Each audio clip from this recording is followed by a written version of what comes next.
Welcome and thank you for joining me today on UDTV. This is our first episode of the year, and I must say I'm really excited about this year and all the adventure ahead.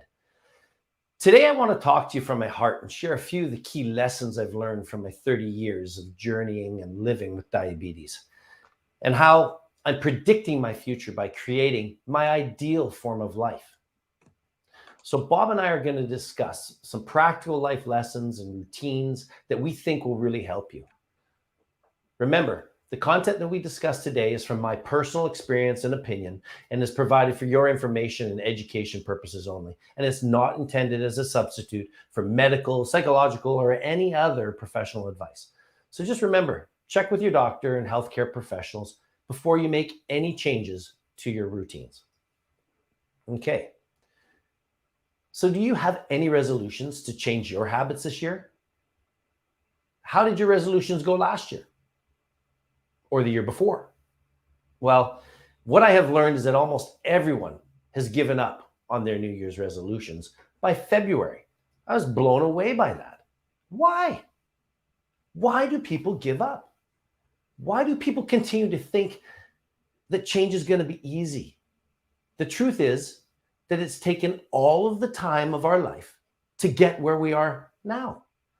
So why do we think what has taken 10, 20, 30, or even more years to create can be changed in less than a month? There isn't even any science that supports this.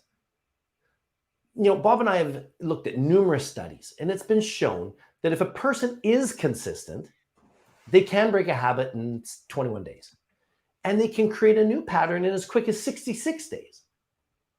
Well, I don't know about you, but I find it really hard to change any of my habits and routines. I, like you, just want to do it the easy way. But the truth again is that change takes consistent and persistent effort. From my over 50 years of life, I've come to a firm opinion that truly sustainable change takes time. So if you're not willing to invest in your resolutions and goals a realistic time frame of, say, 90 days, don't waste your time. You don't think you're worth it. So now that's really complicated a bit. Are you a person that's living with insulin resistance or have been diagnosed with diabetes or other chronic conditions? If you are, then you know that it is flipping hard to lose weight and manage our blood sugars day in and day out with the goal of reducing our blood sugar A1C numbers. They're just numbers. Maybe you're doing well, but are really wanting to get back a decade of energy, health, and performance. I know Bob and I sure do and did. Well, regardless of what results you're wanting in your life, you can get it. You just need to stop the insanity. Quit doing the same thing, expecting a different result. Okay, let me explain what I have learned about how we as people create change and how we can grow our potential.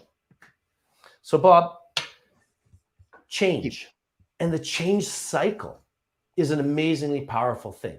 It's sure good to see you today. And I want us to talk a little bit about how you and I have used lots of different tools to create change, to increase our potential in life, and to be where we are today. Do you got any thoughts? Change is easy, buddy. Change is easy. I just told everybody that it's hard. I changed my mind. I change my mind all the time. Exactly. Change my clothes, change my attitude, change everything constantly. So change is easy. So it probably depends on what you want to change. That it becomes more and more difficult, right? More and more challenging, and it's probably determined by what you really value and how much you're willing to alter your current habits or rituals to accommodate that new change. Well said. So just a simple change of taking cream out of your coffee in the morning. Like, would you really do that? Would you really take cream out of your coffee? It tastes so good. Yeah, so I'm a black coffee drinker. Susan, on the other hand, that's my wife. not so much. Taking cream out ain't gonna happen anytime in the near future. Well, But you know, that simple thing is actually the change process in action, yeah, where we say, okay, what's the value of taking cream out of my coffee? The value is probably 60 to 120 calories per cup of coffee, right? Depending on how much cream you put in, depending on what percentage the cream is. So you're looking at the X number of calories per day removed from your diet, yeah. as an example, right? So there's the value. If you remove those calories, they add up over time. You do that 365 days a year for 1 cup of coffee or 2 cups of coffee, it's going to add up to actually pounds. Well, that's the truth. For me, I know when I took cream out of my coffee, uh, in 3 months it was 5 pounds. Just taking the cream out of my coffee, the fat. But it's not just taking the cream out of your coffee, it's taking the deliciousness out of that coffee. So what you're Now, really talking about is a belief that we have, right, Bob? the belief, it's the value we place on it. And That's right. that cup of coffee in the morning is a delicious cup of coffee with the cream in it. Oh, I'm going to add sugar to it even. You add sugar and cream in the morning, right? Oh, I just added another 5 to 10 pounds a year, right? That's right. But it's like at the end of the day, that's what you're faced with. It's like, will I make that change for this perceived benefit?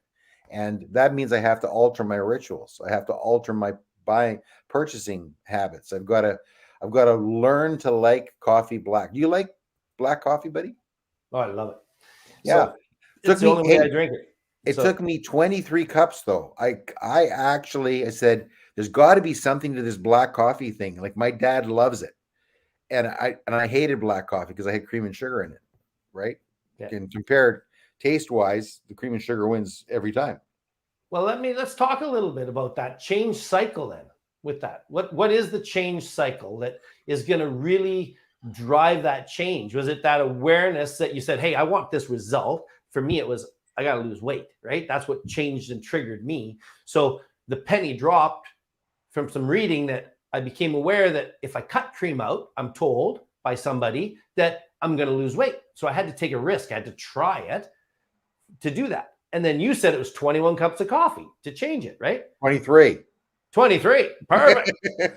So, and as always, it's acquired. That's where the word acquired comes from. It's that consistent effort of change. So can you walk through and just explain how that awareness comes and then how that drops into that consciousness of knowing, okay, if I continue doing what I've done, I'm going to keep getting what I've got. But what's this cycle of change? And let's just make it really clear for our viewers today on how we have that as a graphic. I'm not sure we have that as a graphic, do we? No, we don't have it up here as a graphic today. Sorry about that. Well, give me a second to pull it up, and I'll go through the cycle for sure. But just to reflect back on the first comment, which is like, what do you want to accomplish?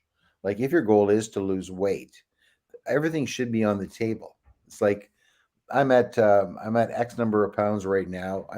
I'm X, let's say 20 pounds more than I should weigh, or 30 pounds or 50 pounds, 100 pounds, whatever it is. It's like, in order for me to actually seriously consider that as an issue and actually address it, everything should be on the table. It's not just one, it's just not the cream in my coffee, man. It's just not the sugar in my coffee. So everything should be on the table in order for me to address that issue. So that's the most important thing, is to identify the big things that you would like to address, in the upcoming year, in the upcoming month, as a diabetic, to achieve the life that you need to live. So results. And that's really what we're talking about today, is like, where are we at with understanding who we are today, identifying our potential, identifying the people we want to be, and then making the changes or taking the steps to become that person with that potential. Because the truth, my friend, is at 62 years of age, the average Canadian male dies at about 80 years old, 80 to 82. Let's say 82, make the math easy. That leaves me with 20 years on the planet. Should I be healthy, right? Should I be healthy, and should I be average? So I don't want to be average. I want to be healthier. Right. I don't want to be gasping at the top of the stairs. I got 14 stairs up to my bedroom. I don't want to be gasping, hunched over, wondering why there's 14 stairs and not just 10. I want to be able to run up the stairs, right? At 62, at 65, at 70. So these are the things that I want in my life. But I think you'd characterize that in a certain way. I'll let you talk about that. Okay. While you talk about that, I'll pull up the wheel. Okay. Perfect. Thanks.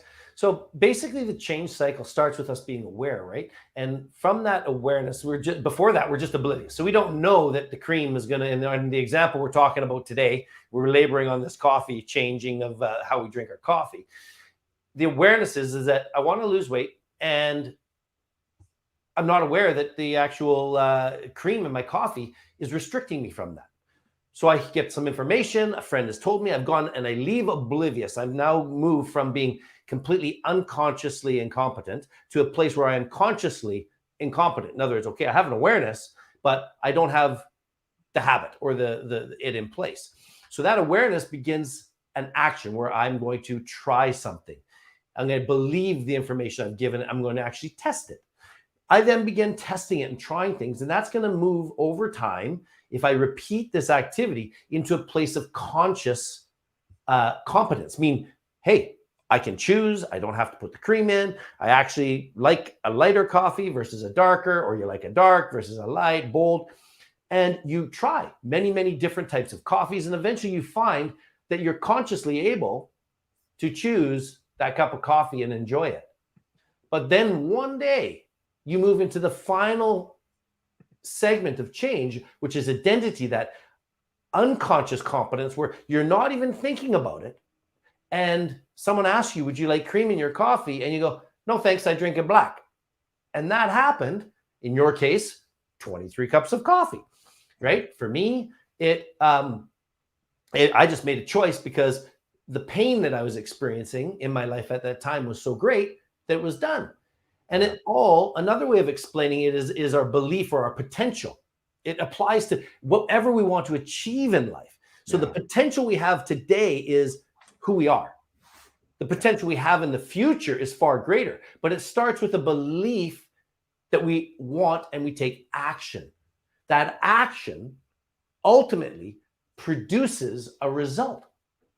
And when a positive result is achieved in that, it increases our confidence and our understanding of that circumstance.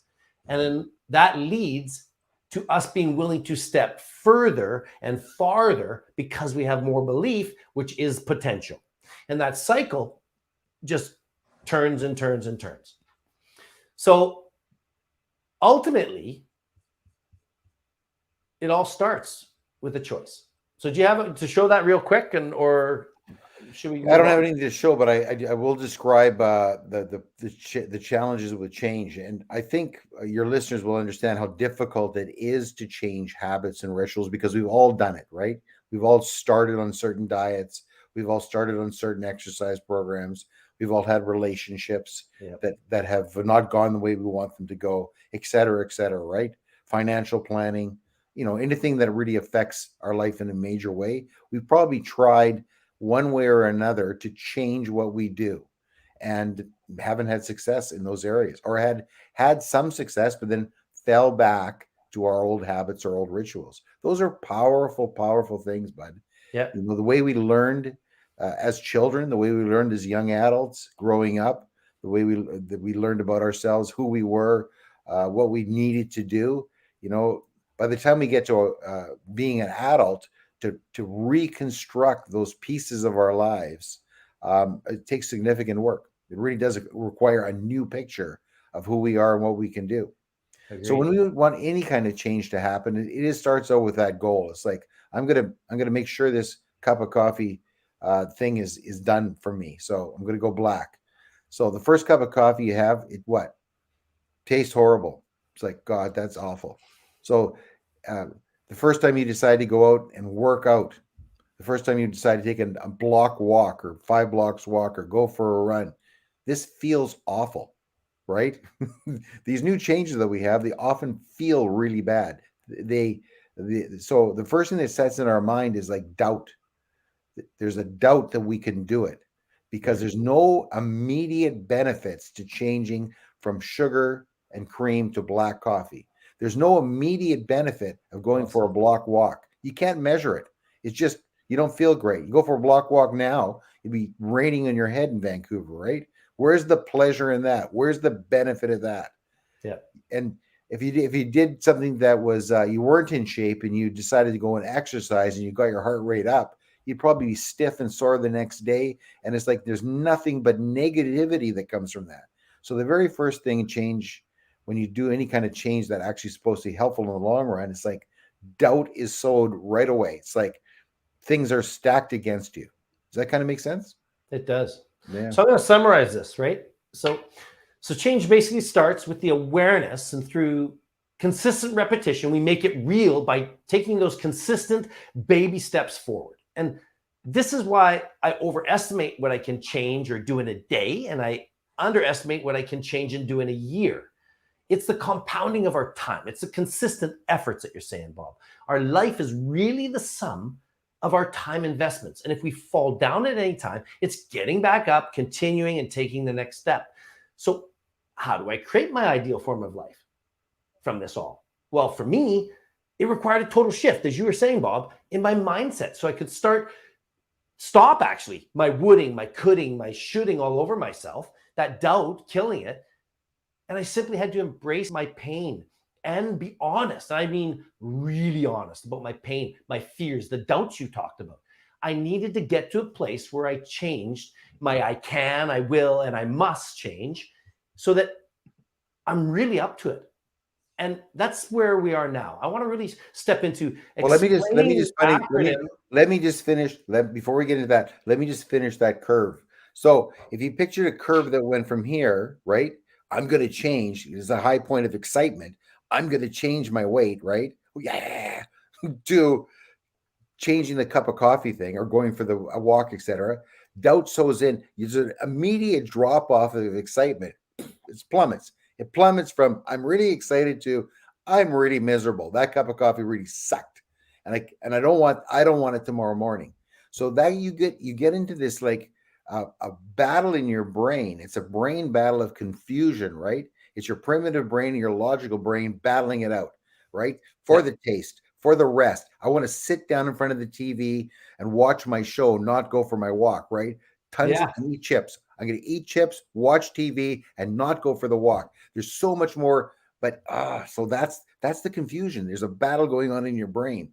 So it takes time for that to move through the cycle, go down through the dip through the cycle, and then come up on the other side where there's a rationalization or the benefit starts to show itself. So the coffee example is first cup of coffee through 10 cups of coffee were absolutely awful.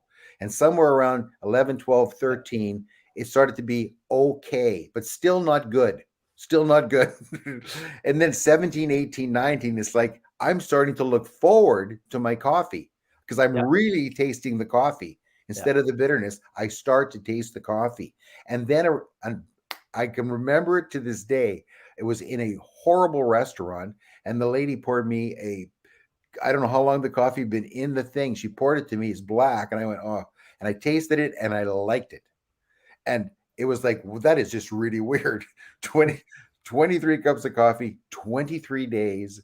And I didn't like it until the 23rd coffee. That's where the benefit clearly became. And it's like, I finally got why my dad liked black coffee. He had retrained himself, right? The habit was there. It's the same, Heath, when you work out, going for that walk, right? The first walk's horrible. It's pouring in your head. Yeah. Or maybe you get fresh air, but there's not real benefit. Second one's real pain to get out there. Third one, fourth one, fifth one, sixth one. And all of a sudden, where you were huffing and puffing up that little hill, you get to the top of the hill this time, and it's easy. And it's like, holy criminies. There you see that benefit, right? So, but you have to endure the doubt, the confusion, the anxiety that goes with that. Persevere, battle that brain, and get to the point where you can see the benefit. And then, my friend, then you're on the road to success. That's really well said. And I think that's a great segue, actually, Bob, into ideal. So we want to live and create our ideal form of life, right? You have to understand where you want to go, right? You got to have that picture. So moving away from the coffee, I'm going to walk through and just explain what it means really to be accountable, for us to be clear, as you said, on what the outcomes, that result is that we want.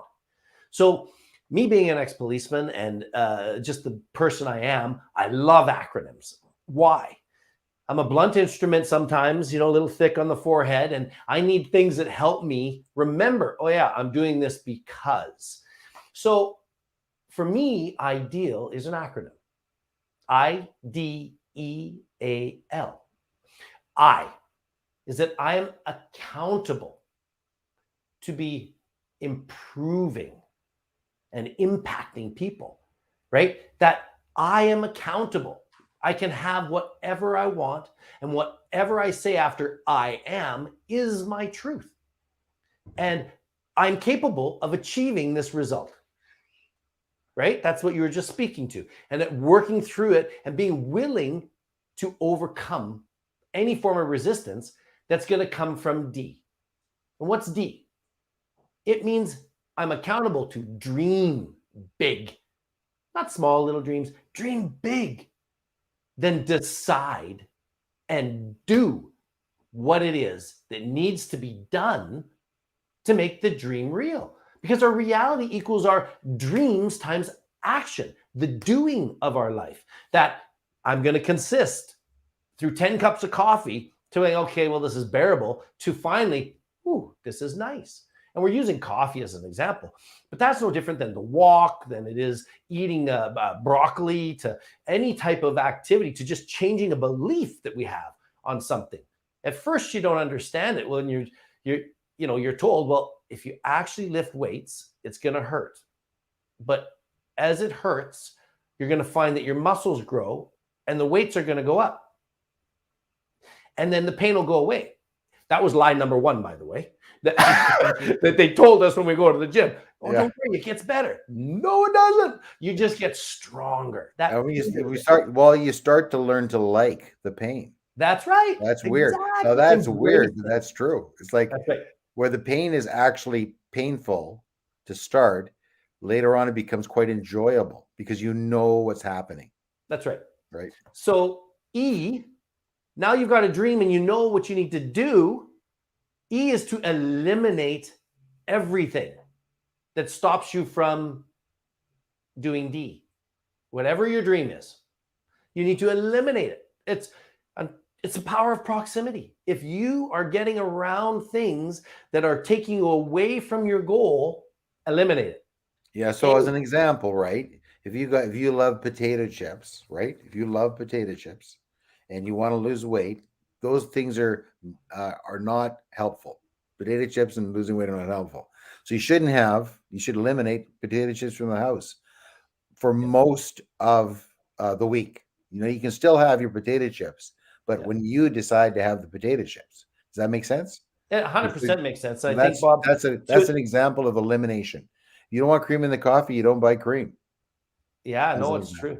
Yeah, no, it's well said. And I think eliminating anything from your proximity is the fastest way to ensure that it doesn't have the impact negatively in your life that it is. As we've talked about, it's very simple. If you want to eliminate the couch potato body, then you eliminate the couch and you eliminate the potatoes, and you won't have a couch potato body.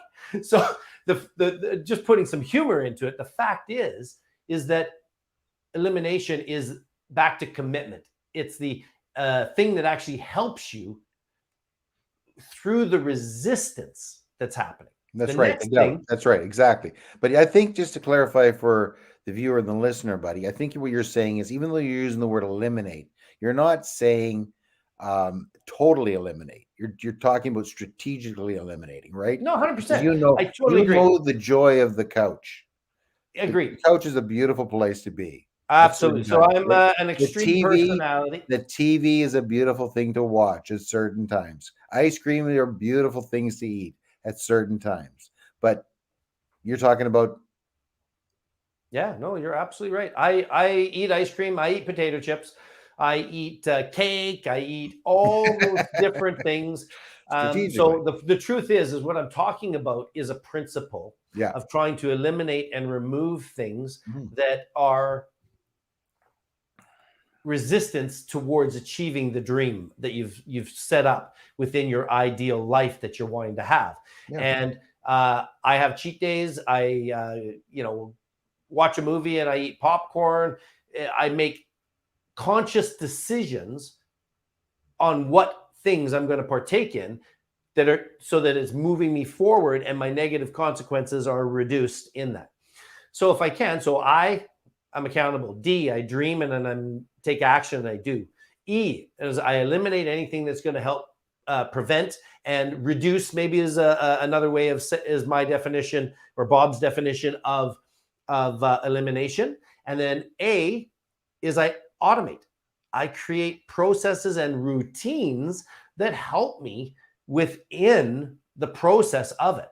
So what can I do that's going to be a better thing to have in the fridge as a snack than potato chips? Well, for me, for example, I choose a keto snack, which it's chocolate. It only has 4 grams of sugar in it, and it's yummy as heck because it's a great alternative snack without the high glycemic index, which causes sugar spikes, and on it goes. So I can automate that by the choices I make when I'm grocery shopping. Yeah. Let me give you another example of the automation. Another part of our lives that we really struggle with is our finances. So I brought my kids up with automatic deductions from every revenue they ever received. So as early as 10 years old, the kids had their own bank accounts. If they got a $10 or $20 from grandpa for their birthdays, as an example, 10% went into a special account. We used to call it their millionaire account.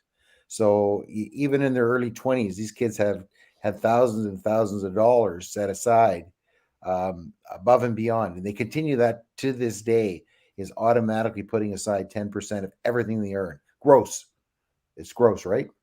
And that's just an automation of your finances that give you a great start to life. And through life, of course, that compounds. So you'll get to be in a fantastic position by the time you're my age. True. And then it's all about these habits that we're creating, and making it easier is through automation and routines. And we talk about that more, and you can find our whole R3 method in our Uncommon Diabetic channel, etc. We'll be teaching more on that as we move forward in all of our programs. But the real last part is L, and that's live. Live life. Learn. That's the key. Fail forward fast. Try something. If it doesn't work, go back to the elimination. You have to try and learn by doing in life, right?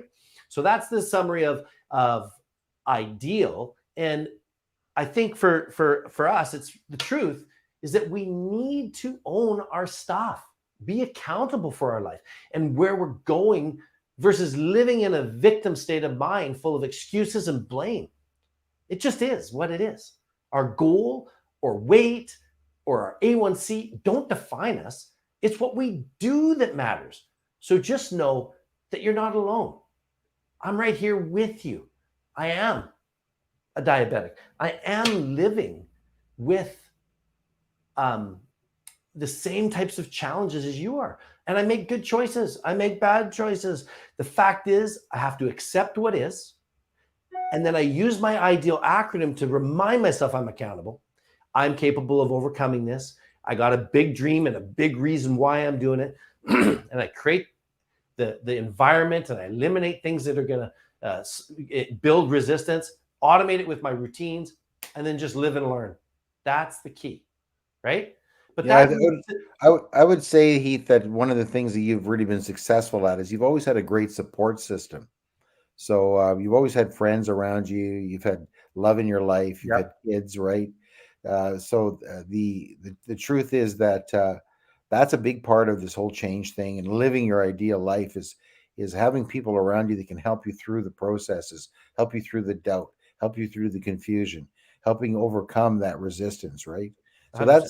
that's a big concept in change, is Often we can't do it as successfully ourselves as we can if we had somebody encouraging us, supporting us, helping us with coaching, mentoring, those sorts of things. We're often left to our own devices on our own, and that's where we really struggle, especially But younger in I life. think, to be really clear though, Bob, that is actually a deception, because we're not alone, right?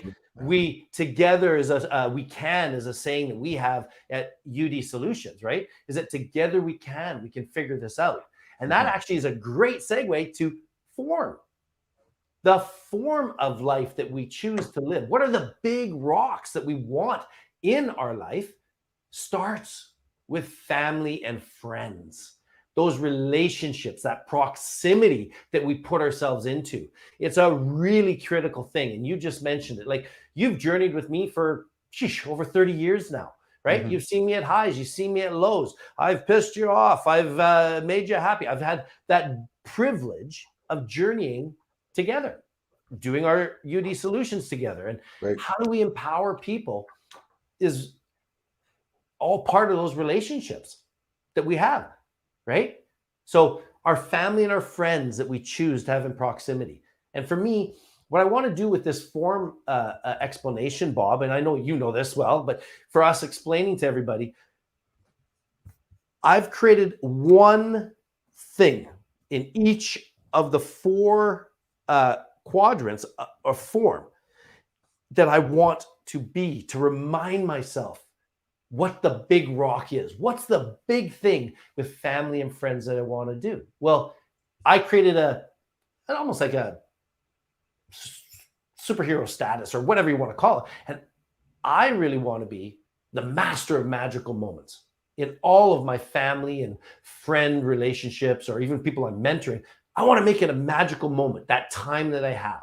Every episode we do, every time we go on a hike together, you and I, every conversation, and sometimes I can get wound up and I'm passionate and that's who I am. But the truth is, how do we make every moment, everything in our relationships, a magical moment? So that's my big rock for family and friends. How about you, Bob?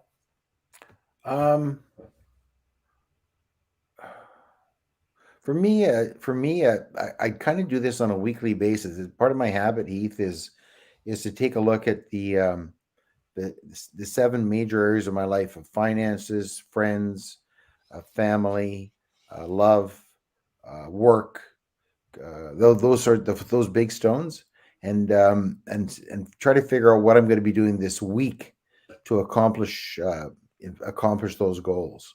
So I learned that's what I've learned, is that I operate best on a weekly basis. Nice. So I want to get a certain amount of workouts in every week. Want to lift a certain amount of weights every week, go for hikes every week, get in the outdoors every week, have adventure, experience really impactful times with my wife, right? Love. That's really important as well. That's a powerful, powerful thing. And you do exhibit this better than almost anybody that I know in your way of, I call it chunking. And we've talked about this, how we chunk the form of life. So you really prioritize your family and friend relationships. You have the second block, the O. You really have a clear vision for your occupation, that work, that wealth, that finances, as you've talked about. And you segment that and you make sure that that is protected as well. And for me, my thing is, I want to, no matter what I do with occupation, work, and wealth, I want to be a growth factor. I really want to focus on giving value to people, helping people grow, and helping get results. Right? That's the whole concept for me in my occupation.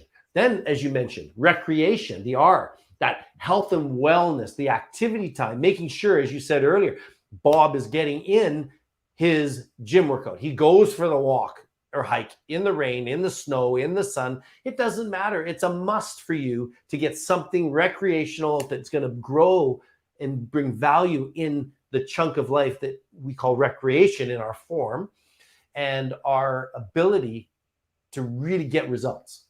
And then the last part is the M. That's our mindset, our motivation, and what we put in to educate ourselves, right? And how do we do that? So as I've been sharing, I try to make sure that whatever I'm doing with my form, and those chunks can be anything that you want. They're your goals, your outcomes that you're looking for, those results.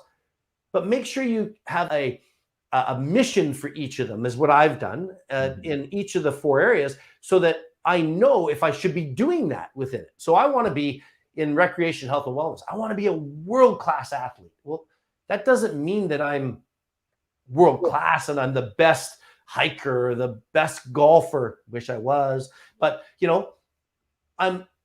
I'm focused on everything I do with my fitness because it's the routine that's world-class, not necessarily the end result, because I have a limited skill. I'm not, Tiger Woods in golf.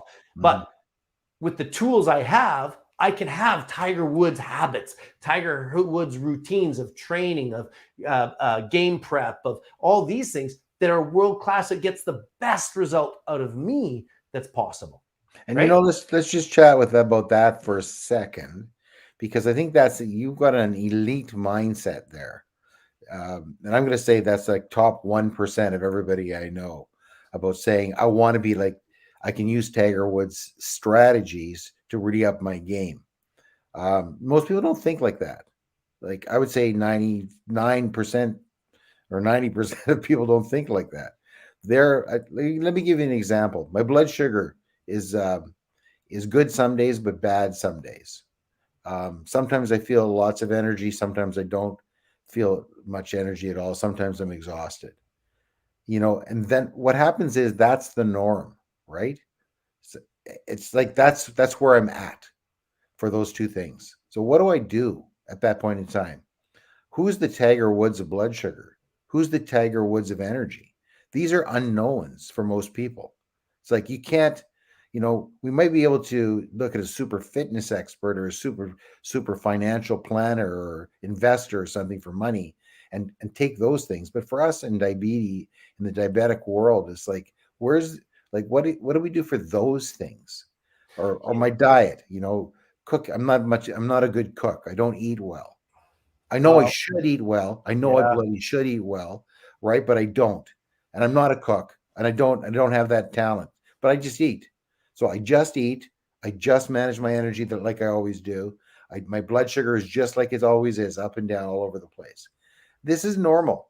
Like, anybody listening to this is this is real, man. It is real. And I think you've made a good point, is that where I am today has been the sum of all of my choices along the way to this point in my journey. And the truth is that I don't know what I don't know, right? Back to the whole change cycle we talked about. But the fact is that we have to just realize that we're learning on this journey, right? That the proximity of the people, the food, the everything that we put into us is what has got us where we are. So if I want to improve my golf game, I can get around a friend of mine. His name is Michael Kahn. He's a professional on the Canadian Golf Tour. Just being in his proximity, I don't have to ask a question. I just have to watch. Yeah. And I watch his pre-shot routine. If I do that, my goodness, I started to hit the ball better. And he hasn't even talked to me yet, right? Then I start going down the fairway and I go, why does he do that? And why is he, gone off and he's just taken a different route to his golf ball? I asked a question. Oh, he says, well, I do this because it allows me to put my mindset to let go of what just happened. If it was a perfect drive or it was a bad drive, it actually doesn't matter. It just is. I'm letting it go. I'm either celebrating it because it was a beautiful drive, or I'm learning to go, it's okay. I'm in a good place. I'm actually didn't lose my golf ball. And I'm shifting my mindset to get back into a state that I can do the next one, because the past shot has no impact on the current shot that we're making. That applies to choices. That applies to everything. So us learning from people's critical. Well, also dealing with failure, right? Yeah. You're talking about dealing with failure, and that's the number one stopper of change. Is like, we try to lose weight, as an example. We try one or two things. Well, I'm going to try the cream and sugar thing. I hate coffee. Okay. Then you get on the scale. It's like, I've gained a pound. I'm done. Back to cream and sugar. That's real, man.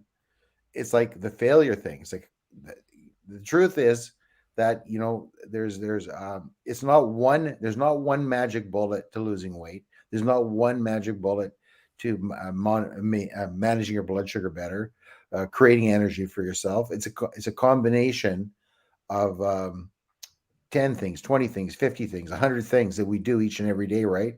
And that's the complication, is that we're all individuals. We need different things at different times.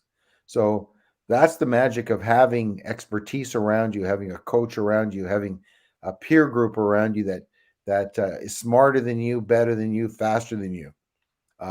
Especially about diabetes, that's really skilled in diabetes, right?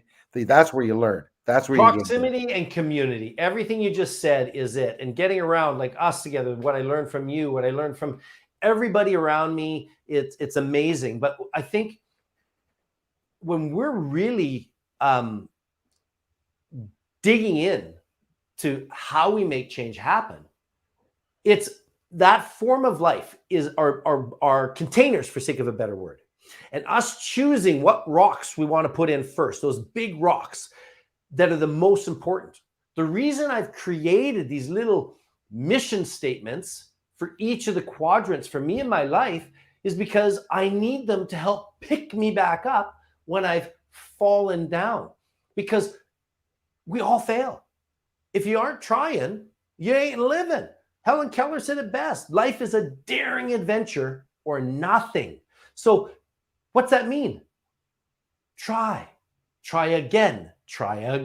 That means you got to get back up. That's why when I'm with people or I'm learning different things, in my motivation, I want to be the motivator of motivators. I want to be encouraging and grateful and generous in what I'm trying to do, right? So I've created these 4, and I would encourage anyone listening or watching this to really think about these in 4 chunks. I broke it down to 4. Bob uses 7 or 8.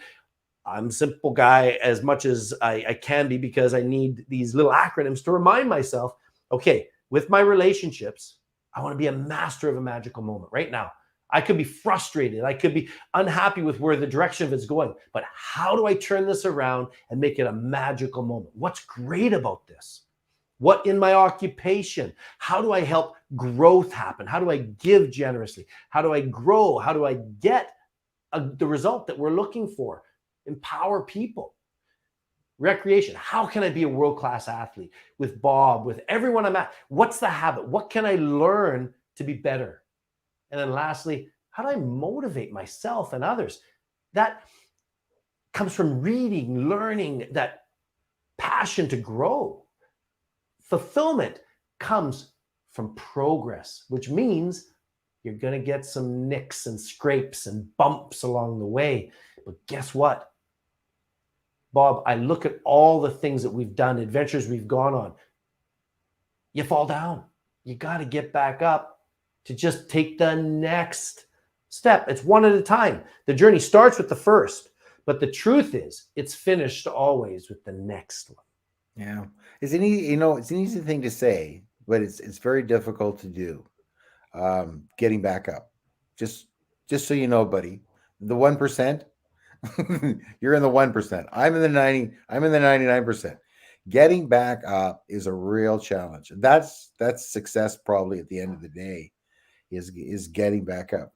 I mean, dealing with your own personal lives is a huge challenge. Some days are really bad, really tough to get up, tough to get out of bed, tough to move, tough to make a phone call, get on the Zoom meeting. Those are tough days. Agreed. And I think that leads to a really good point of where we're going next with life, right? So as you can tell, Bob and I are really being vulnerable. We're being honest, and we're really being serious today, and we've been talking about how to use our I.D.E.A.L method, defining the big rocks in our form of life. But now it's time to talk about life. What does that really mean? How do we as people change? How do we be in the 1% and achieve our goal?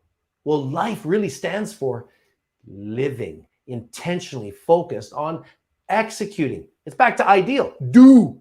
Take steps forward. If you get stopped, you get knocked down, be like Rocky and you just get back up.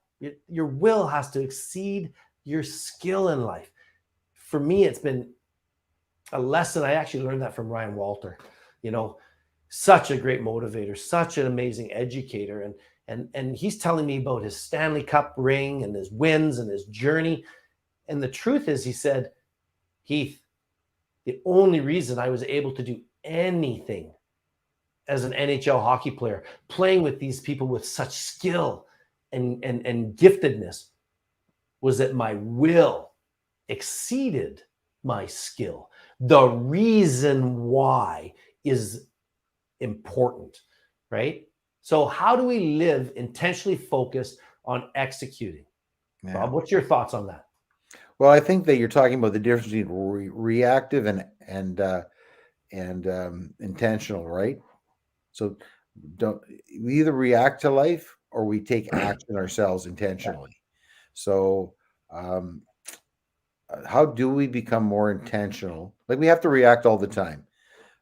Business isn't going well, so we have to, manage clients, manage customers. My fitness isn't very good. My health isn't very good. I have to go to the doctor. Those are reactive things. But being more on the proactive side of things is like, what do I do before I get ill? What do I do to address my fitness level this year? What do I do to make my business prosper, my relationships prosper? So that's being on the proactive side. One of the big challenges we have, but many of us have, is the difference between internal locus of control or external locus of control. So this is a fundamental belief that many people have, is that I can control my life. That's an internal locus of control. I can control my life, versus external locus of control. Things that happen to me control my life. So, for instance, I've got diabetes, buddy. I'll never be the same fitness level I've always was. I've got diabetes, buddy. I will never have the energy level I used to have. I'll always feel poor, at least some of the time during the week. That's just the reality. So that's external locus of control. It's like my diabetes is thrashing my life, has thrashed my life, is crushing my life, right? And that's the truth. That's the way you feel. But it did. But the challenge is frankly to look in the mirror and say, how much of this is external and how much of this is internal? And it's like, I can't live the same life I've done before because I have type 1, right? But I can achieve many of the same results I used to achieve. I know you're as fit as you've ever been, as strong as you've ever been with type 1, right? And that's pre-type 1. So you're living proof of that. Yeah. But it's taking you a long time to get there too, to learn the things you needed to do for you. So, but that mindset shift of my diabetes is controlling me versus I will control my diabetes is a very important life strategy. It's like, I've got to get control of these things, and I can, believing I can.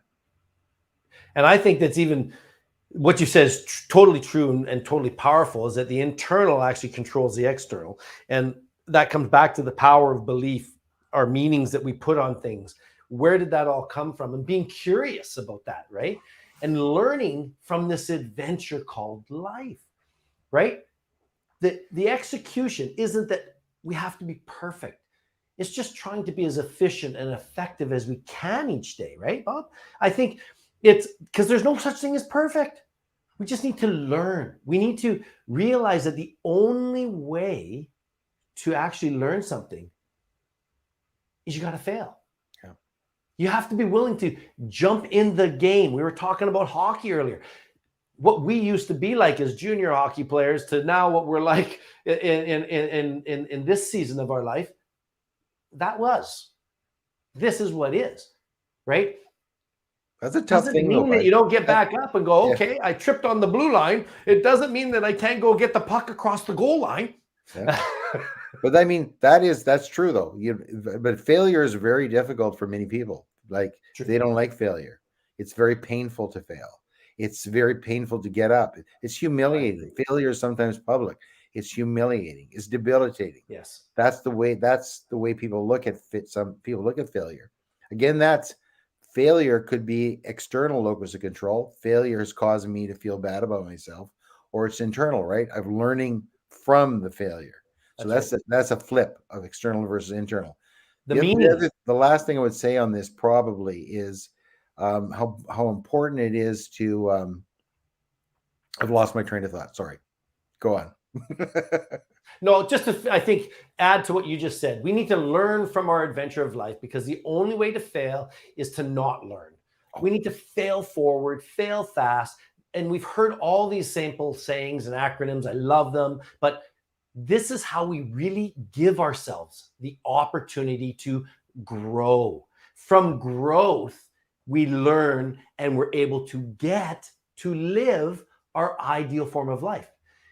You know, Let's talk. Abe Lincoln said it best. The best way to predict our future is to create it, right? And how do we create it?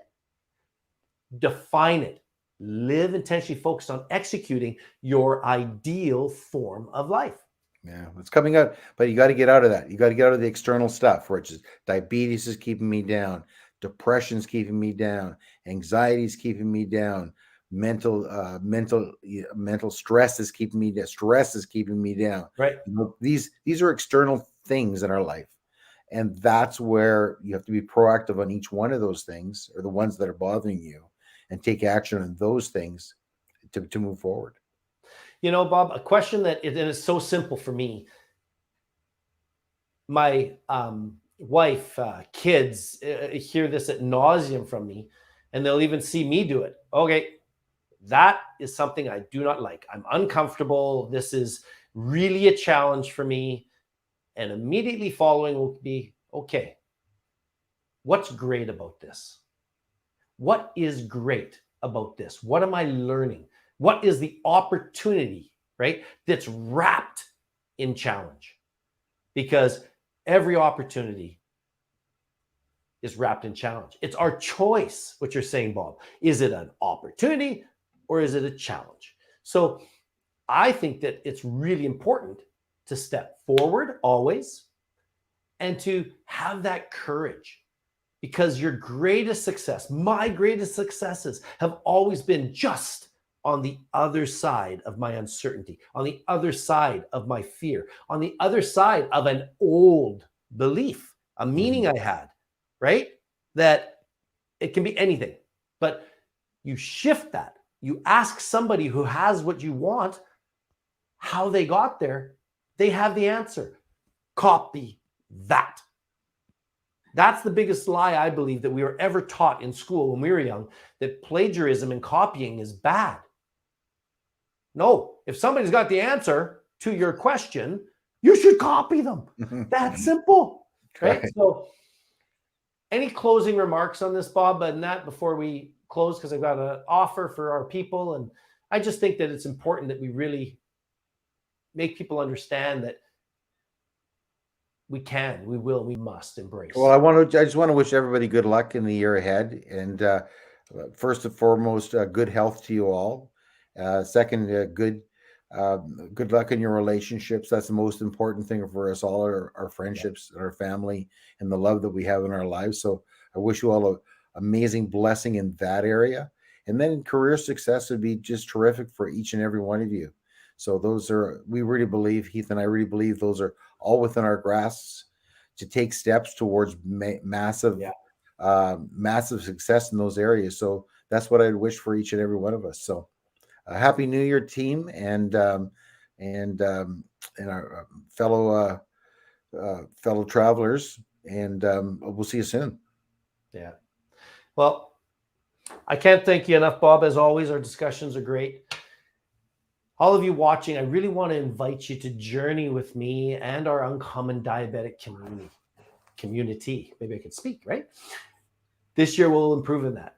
Together we can create your map, a massive action plan to building the foundations to creating and living your ideal form of life. Let's start now. So, our UD solutions provide you with a revolutionary and science-based approach towards your diabetic health. We're going to help you make this a year of transformation. You're going to lose weight. You're going to reduce your A1C. You're going to increase your energy and improve your health and performance. Just click the link below to check out our free offers and visit us at uncommondiabetic.com. Also remember, click the subscribe button and bell so you don't miss any episodes of UDTV. I really want to thank you for joining us today, and we look forward to journeying with you this year. Together, we can predict our future by creating our ideal form of life, full of energy, health, and performance. So thanks again for joining us, and until next week, be uncommon.